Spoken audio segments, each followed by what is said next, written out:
President of the United States.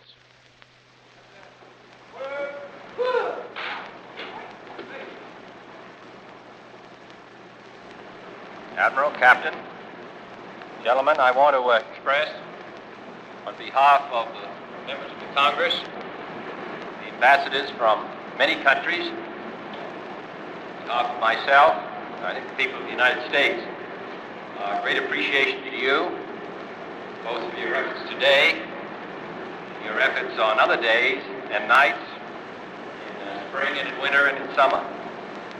The United States Navy helps secure the freedom of countries thousands of miles away, ships which sail hundreds of miles from coasts to far-off places, preserve the freedom of those countries. And therefore, as a former member of the United States Navy, and now as President, I want to express to you our heartfelt appreciation. I hope you realize the contribution that you're making, not only to the preservation of the peace, but the preservation of the freedom of this country and the over 50 countries which are allied with us, and others which, while not allied, benefit from our strength. What you have shown us today, the ships, the techniques, and most of all, your own skill and courage, makes all of us return to the Capitol with a good deal more confidence and hope.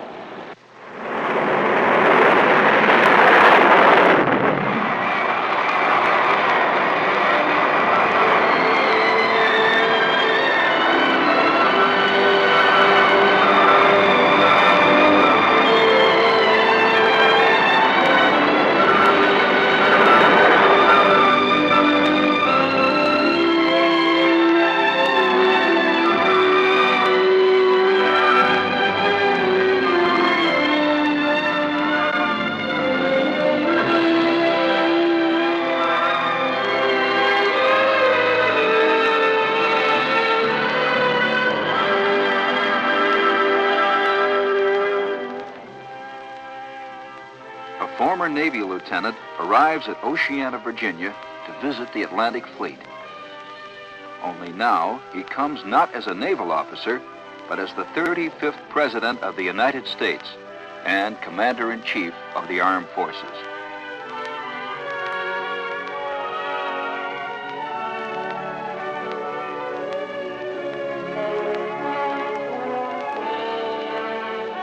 The President's party first visits headquarters of the Supreme Allied Commander, Atlantic, Admiral Robert L. Dennison. Here, President Kennedy meets officers of the NATO nations who share in the security of the vital Atlantic Sea frontiers.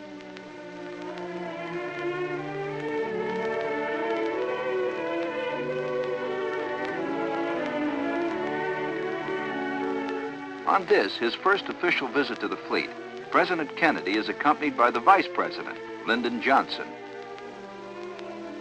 Over the next 24 hours, the presidential party, members of Congress, and ambassadors and diplomatic guests from 56 nations will witness at sea and ashore the operations of the men, ships, and planes of the Navy.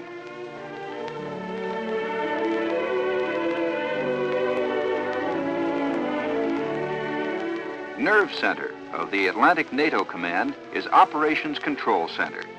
Here, in the event of war, would come the orders sending into action the seagoing forces of 14 nations as one Navy.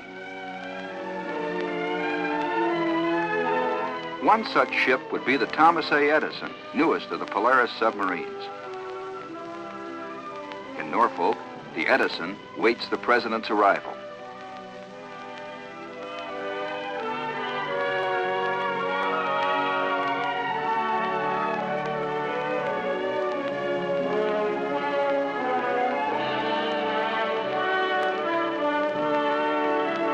Within weeks, this submarine will join the Polaris fleet, already deployed on patrol.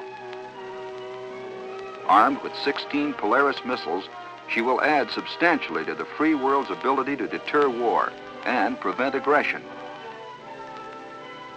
While President Kennedy scans the harbor through one of Edison's periscopes, Vice President Johnson arrives aboard the attack carrier Forrestal.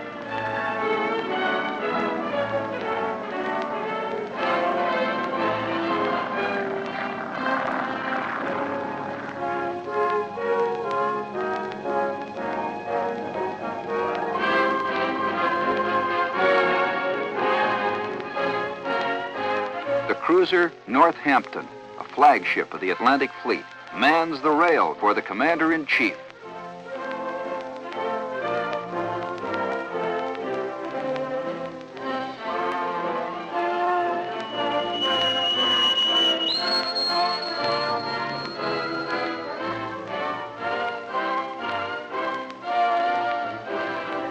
In an emergency, Northampton could serve as the President's mobile command post at sea, one of several nerve centers from which he and his staff could transmit command decisions.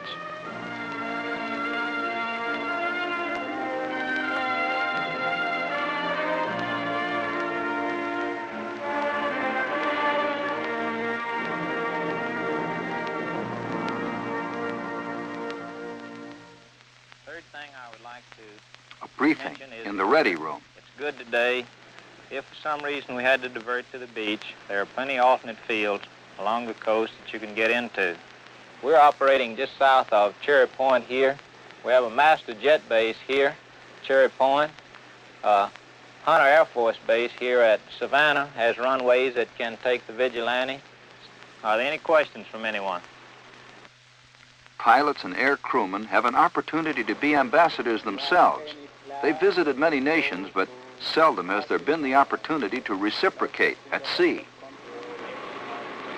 The chargé d'affaires of the Republic of Mali, Yes. of Western Africa. Western Africa, yes. It's a pleasure to meet you. I am the ambassador of Honduras. Oh, sí. Tengo mucho gusto. Tengo mucho gusto. Muchas gracias that you speak Spanish. Un poquito. This is my bombardier, Lieutenant General. My name is Mr. Naval. I am from Tegucigalpa, the capital of Honduras. I am representing my country, your great country, United States. It's my pleasure to meet you, sir. Yes. Senator Byrd, I'm Commander Heath. It's a pleasure to know you, sir. Honor to have you aboard. This is my bombardier, Lieutenant Larry Monroe. Pleased to meet you, sir. Is this your first visit with us aboard the Enterprise? Yes, first time been on the Enterprise. I'm very proud of the fact it was built in Virginia. I'm one of those that believes in airplane carriers. Well, of course, I'm very glad to hear you say that, sir.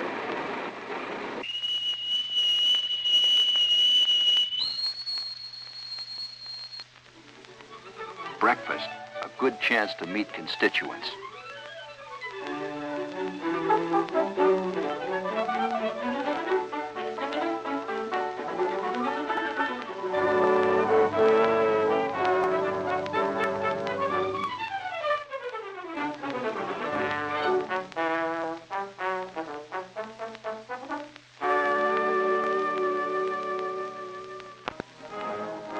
And now, honors, salutes, and ceremonies by the fleet. Nowadays, fleets are widely dispersed across thousands of miles of ocean. This is a rare sight. Among ships saluting the President, the largest in the world, the Enterprise.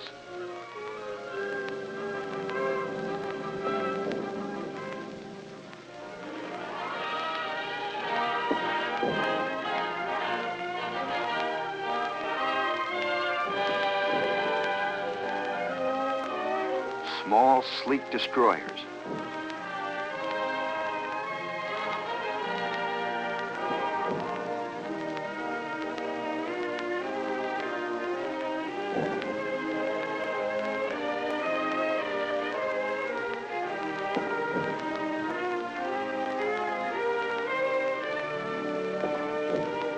Guided missile destroyers, frigates, cruisers, and the first nuclear-powered surface ship, the USS Long Beach.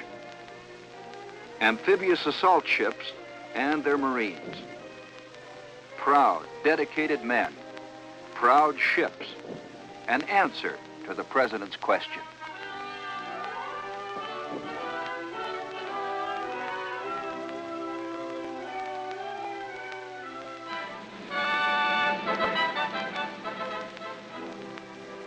hyped aboard the Big E.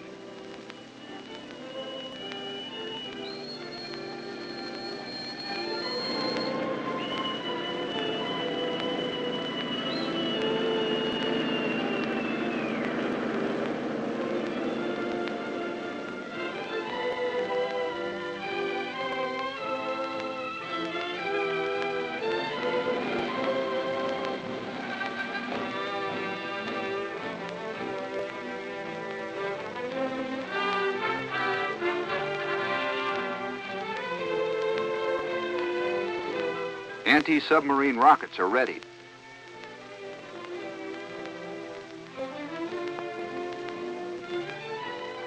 An S-2F tracker is launched.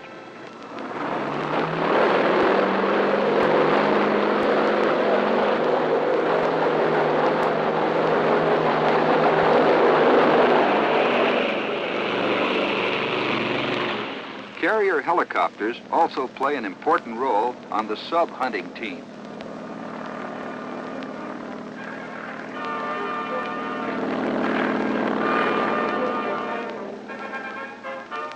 Submarines, such as the nuclear-powered Thresher, seek out their own kind in the depths of the sea.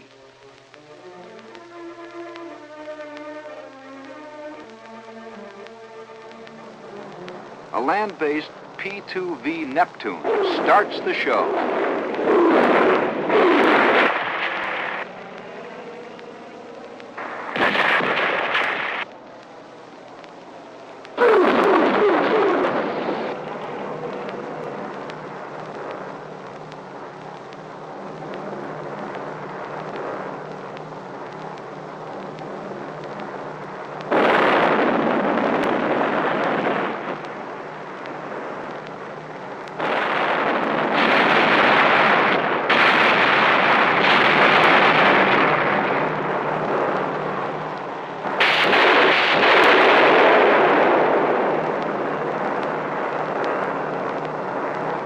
Teamwork, skill, and courage are essential ingredients in this, the most exacting of naval arts. For anti-submarine warfare today is advancing rapidly on all fronts with improved tactics and new equipment to find and destroy the elusive submarine.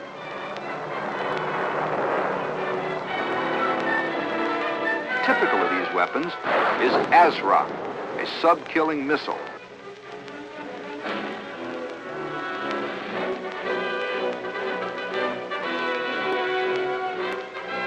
The submarine's traditional enemy is the destroyer.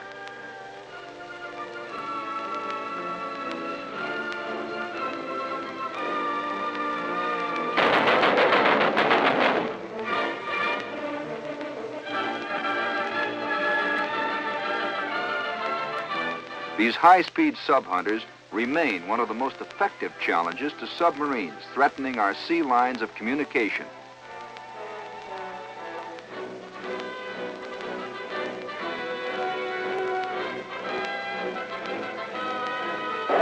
Two Terrier surface-to-air missiles are fired at a drone.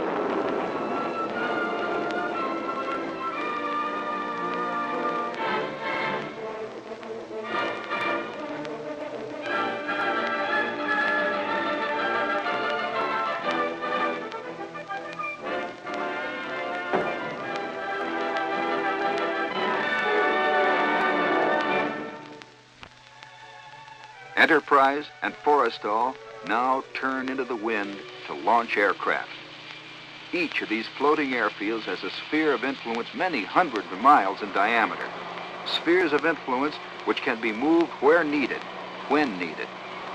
There are no fixed addresses in the fleet. A demonstration of fleet air firepower by high-performance jet aircraft. The Navy's newest and hottest, the F-4H Phantom. The A-3J Vigilante, attack bomber of tomorrow.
Within minutes, the 4-acre flight deck is empty.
New weapons, new techniques, new demands.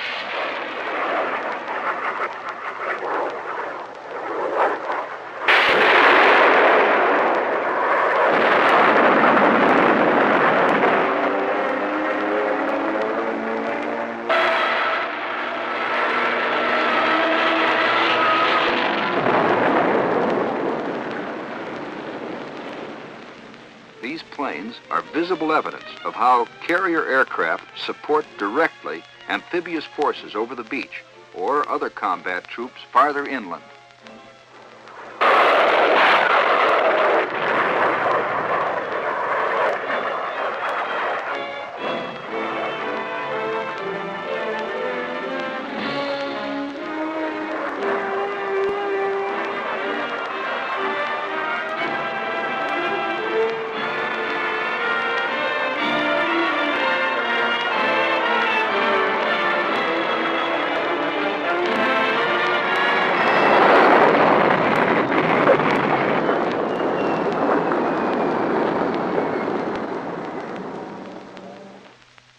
What you have shown us today, the ships, the techniques, and most of all, your own skill and courage, makes all of us return to the capital with a good deal more confidence and hope. I'm very grateful to you. I want to express my personal thanks to all of you.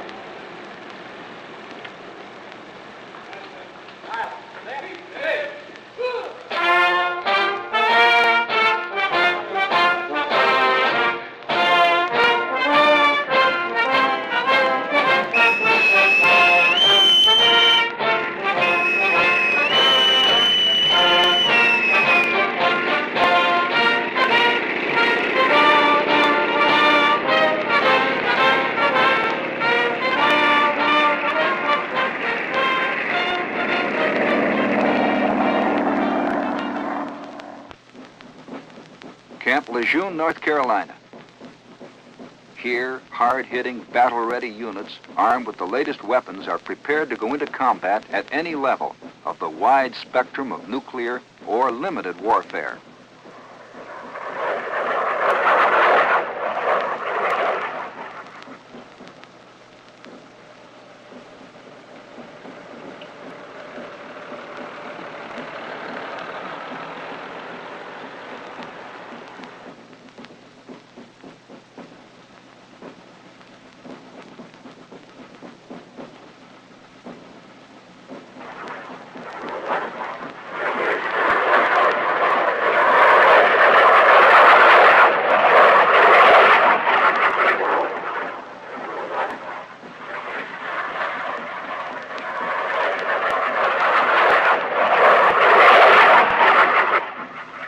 Nearby, at Onslow Beach, the president is joined by the Shah of Iran in the United States on a state visit.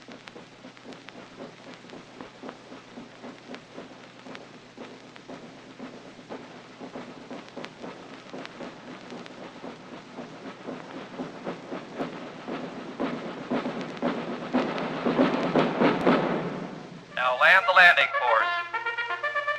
Now land the landing force.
Aircraft are essential for close air support of amphibious landings.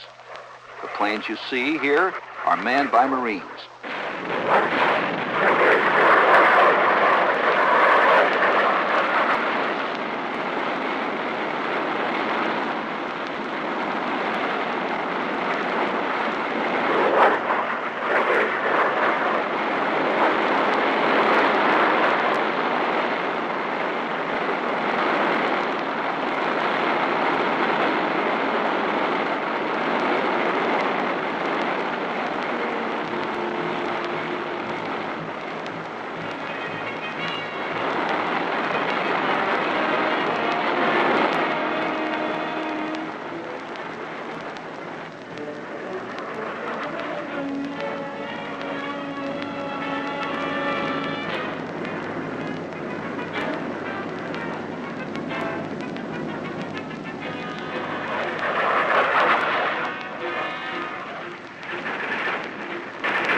The President now leaves for Bogue Field, where he and his guests will inspect a new Marine Corps development, the Short Airfield, for tactical support.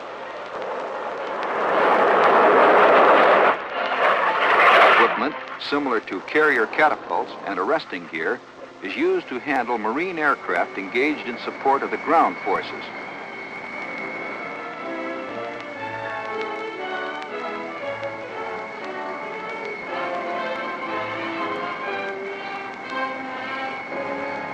This prefabricated short airstrip can be built in very little time. Turboprop transports can airlift tons of supplies into and out of such airstrips.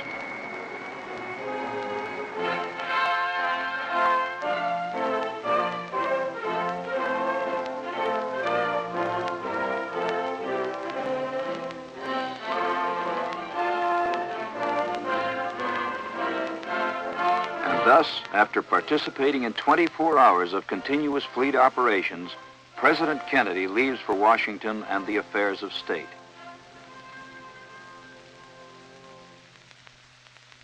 For the men of the Navy and Marine Corps, the exercise has been a brief but eventful interlude in a demanding schedule. As they return to their jobs, as they shoulder individually the heavy, often lonely responsibility of preserving the peace, they do so assured of the support and confidence of their president and the 180 million people he represents.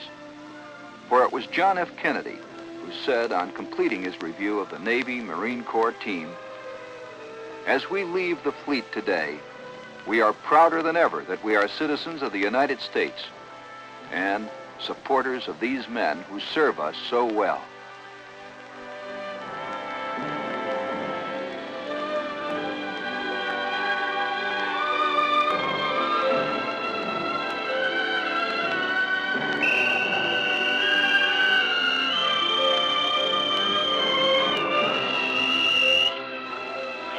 Special sea detail. Set the regular steaming watch. On deck, section 2.